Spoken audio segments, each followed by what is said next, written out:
आज देश याद कर रहा है अपने उस महान शख्सियत को जिसने भारत को सिर्फ मिसाइल ही नहीं दी है बल्कि हर भारतीय को सपना देखने की ताकत भी दी है।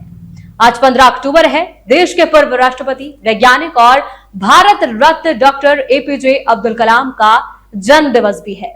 वो इंसान जिसने साधारण परिवार से निकलकर दुनिया में भारत का नाम ऊंचा कर दिया है। वो इंसान जिसने कहा, सपने वो नहीं जो आप सोते वक्त देखते हैं, सपने वो हैं जो आपको सोने ही नहीं देते। आज इस खास मौके पर हम आपको बताएंगे कैसे डॉक्टर कलाम ने गरीबी से निकलकर विज्ञान की उड़ान भरी है, कैसे वो बने जनता के राष्ट्रपति और क्यों आज भी उन्हें भारत का मिसाइल मैन कहा जाता है। डॉक्टर अब्दुल कलाम 15 अक्टूबर 1931 तमिलनाडु के छोटे से कस्बे में रामेश्वरम में उनका जन्म हुआ। पिता नाव चलाते थे, माँ गृहिणी थी, परिवार गरीब था, लेकिन सोच बेहद ऊंची थी। बचपन में कलाम अखबार बेचते थे ताकि पढ़ाई का खर्च निकल सके, लेकिन उनके दिल में एक ही सपना था, आसमान को छूना। उन्हें उड़ते पक्षियों से प्यार था। वो घंटों आसमान की तरफ देखा करते थे। शायद तभी उन्होंने ठान लिया था कि एक दिन भारत को भी आसमान की ऊंचाइयों तक ले जाना है।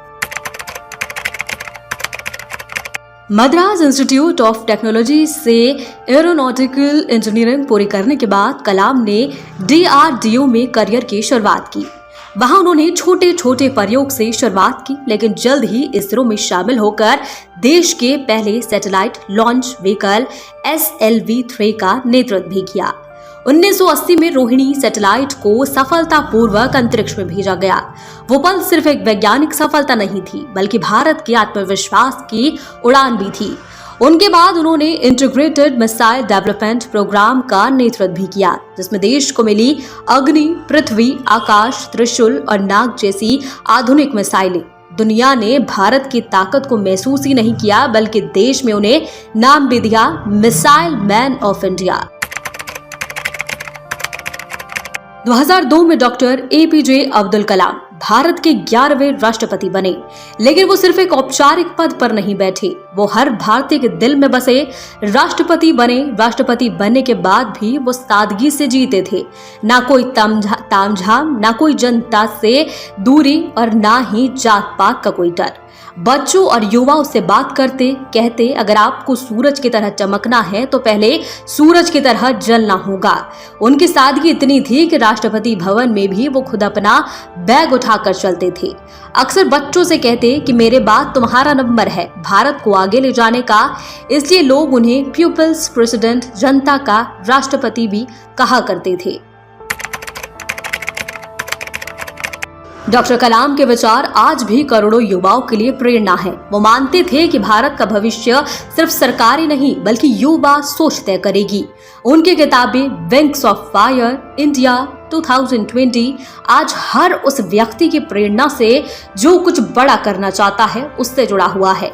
उनका विजन था भारत को 2020 तक विकसित राष्ट्र बनाना। वो कहते थे, महान सपने देखने वालों के महान सपने हमेशा पूरे होते हैं।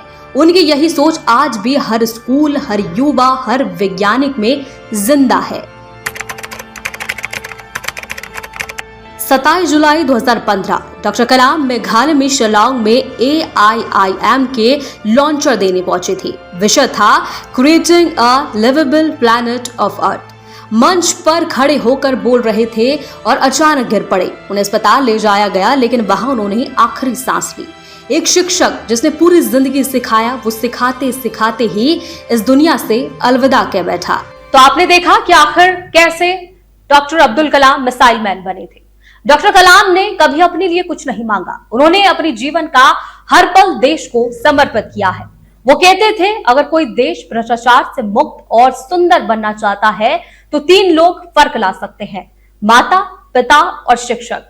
आज जब भी कोई बच्चा आसमान की तरफ देखता है तो कहता है, मैं कुछ बड़ा करूंगा, तो वहां कहीं डॉक्टर अब्दुल कलाम मुस्कुरा रहे होते हैं। वो चले गए, लेकिन भारत को उड़ना सिखा गए हैं। सलाम है missile man doctor APJ Abdul Kalam को।